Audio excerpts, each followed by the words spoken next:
Assalamualaikum warahmatullahi wabarakatuh. Berjumpa kembali bersama saya, Yulianti SPD, calon guru penggerak Angkatan 11 dari SMP Negeri 1 Teweh Baru, Kabupaten Barito Utara, Provinsi Kalimantan Tengah. Salam dan bahagia, Bapak dan Ibu guru hebat Indonesia. Pada kesempatan yang berbahagia ini, saya akan memaparkan jurnal refleksi Dwi Mingguan ke-10, modul 3.3, pengelolaan program yang berdampak pada murid.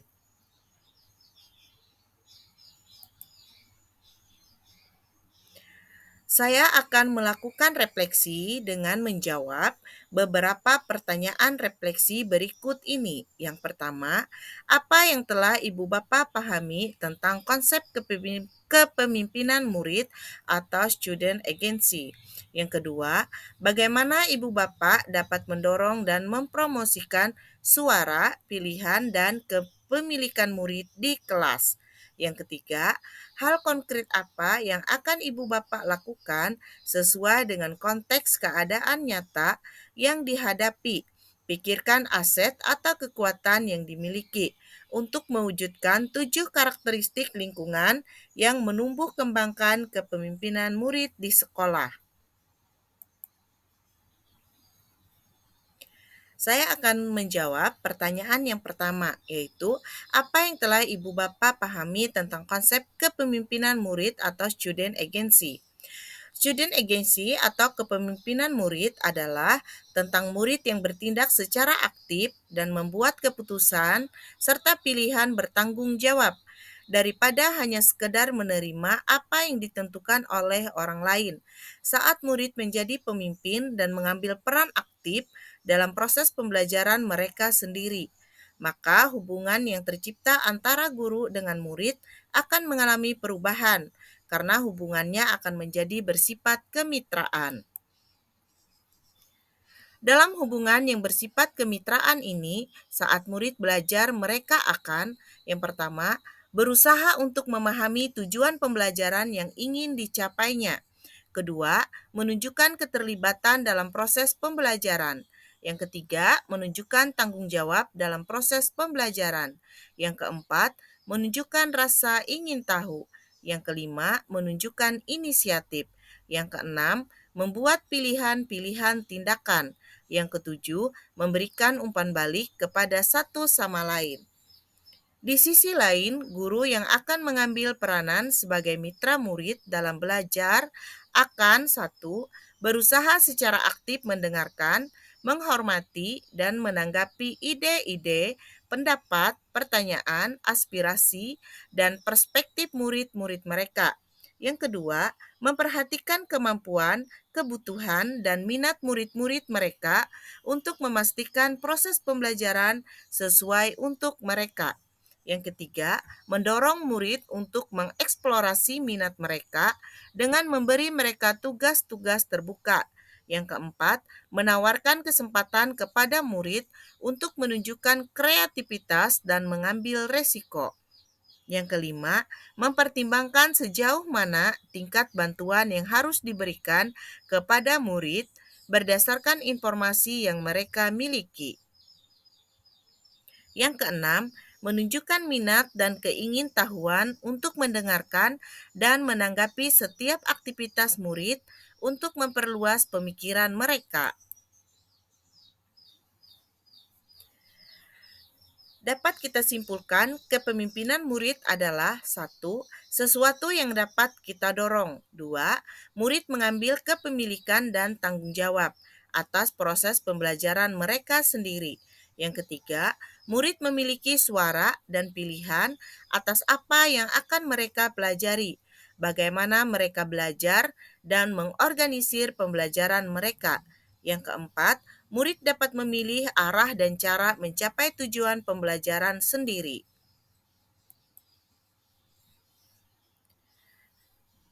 Pertanyaan kedua, bagaimana Ibu Bapak dapat mendorong dan mempromosikan suara, pilihan, dan kepemilikan murid di kelas? Kita mengetahui bahwa voice atau suara adalah pandangan, perhatian, gagasan yang diekspresikan oleh murid melalui partisipasi aktif mereka di kelas, sekolah, komunitas, dan sistem pendidikan mereka yang berkontribusi pada proses pengambilan keputusan dan secara kolektif mempengaruhi hasilnya. Berikut ini adalah beberapa contoh bagaimana sekolah atau guru dapat mempromosikan suara murid. Yang pertama, membangun budaya saling mendengarkan. Yang kedua, membangun kepercayaan diri murid agar mereka percaya bahwa setiap suara berharga dan layak didengar. Yang ketiga, melibatkan murid dalam memberikan umpan balik terhadap proses belajar yang telah dilakukan. Yang kelima, melibatkan murid dalam memberikan umpan balik terhadap berbagai program dan kebijakan-kebijakan sekolah. Yang keenam, mengajak murid untuk mendiskusikan keyakinan kelas dan membuat kesepakatan kelas. Yang ketujuh, melakukan kegiatan pembelajaran berbasis proyek. Yang kedelapan, melibatkan murid dalam menyusun kriteria penilaian. Yang kesembilan, memberikan kesempatan murid untuk bertanya, memberikan pendapat, berdiskusi dalam berbagai kesempatan dan proses pembelajaran. Yang ketujuh, melibatkan murid dalam perencanaan pembelajaran.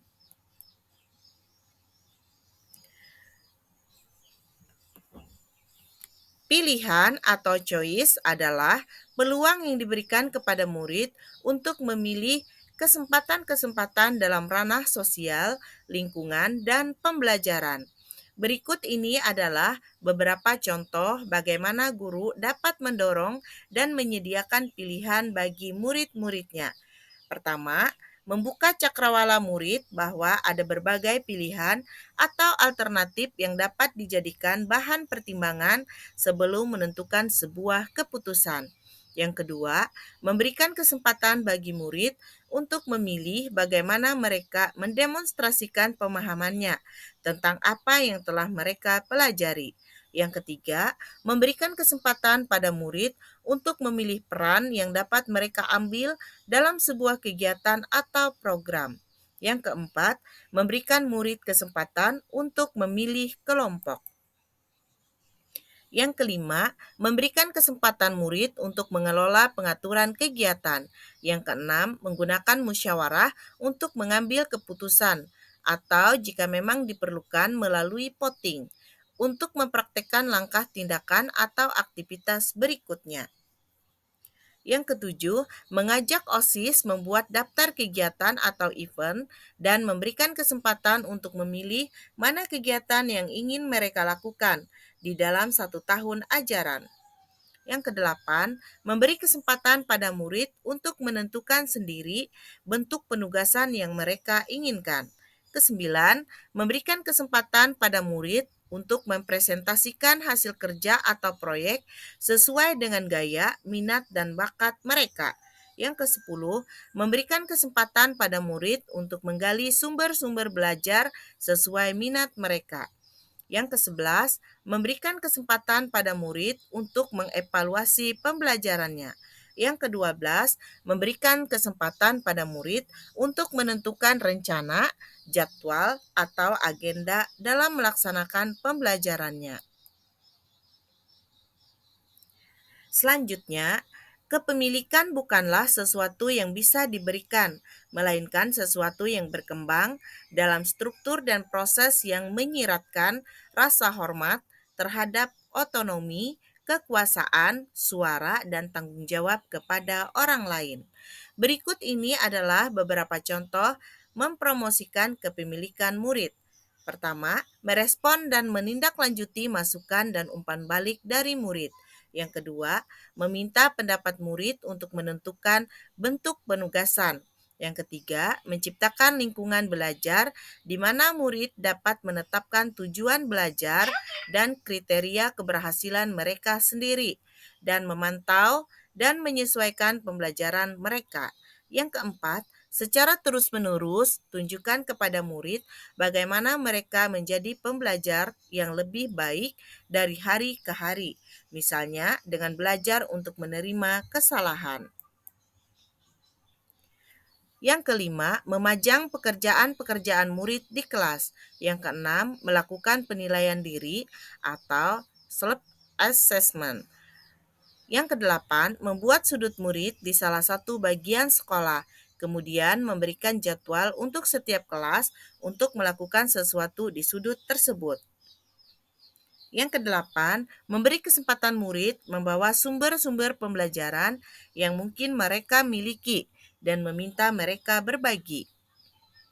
Kesembilan, menanyakan kepada murid apa yang mereka ketahui tentang topik yang akan dipelajari atau mendiskusikan pengalaman murid tentang topik tersebut dan mengkoneksikannya dengan pembelajaran yang akan dilakukan. Pertanyaan yang ketiga yaitu, hal konkret apa yang akan ibu bapak lakukan sesuai dengan konteks keadaan nyata yang dihadapi? Pikirkan aset atau kekuatan yang dimiliki untuk mewujudkan 7 karakteristik lingkungan yang menumbuh kembangkan kepemimpinan murid di sekolah.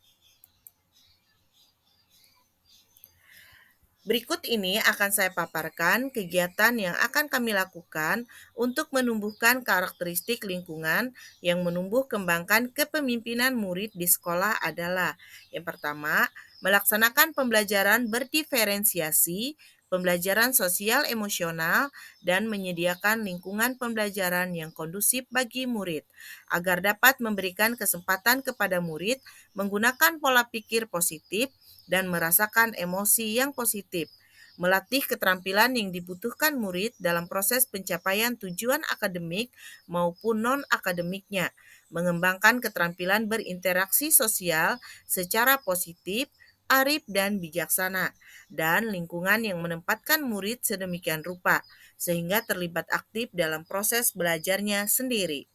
Yang kedua, melaksanakan kegiatan kokurikuler berupa proyek penguatan profil pelajar Pancasila atau yang sering kita sebut dengan P5 dengan tema kearifan lokal dengan topik memberdayakan tanaman sayuran yang bernilai jual, agar dapat mewujudkan lingkungan yang menempatkan murid sedemikian rupa sehingga terlibat aktif dalam proses belajarnya sendiri, melatih murid untuk menerima dan memahami kekuatan diri, sesama, serta masyarakat dan lingkungan di sekitarnya, dan menumbuhkan daya lenting dan sikap tangguh murid untuk terus bangkit di tengah kesempitan dan kesulitan.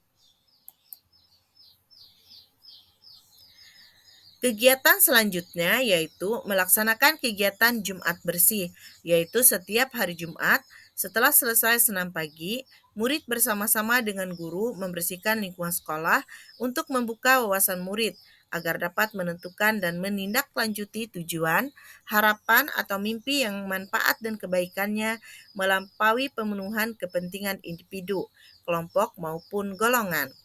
Yang keempat, melaksanakan kegiatan upacara bendera setiap hari Senin dan hari-hari besar nasional untuk mengembangkan keterampilan berinteraksi sosial secara positif, arif, dan bijaksana. Demikian refleksi yang dapat saya sampaikan. Salam dan bahagia. Terima kasih telah menyaksikan. Salam guru penggerak. Tergerak, bergerak, dan menggerakkan untuk Indonesia maju.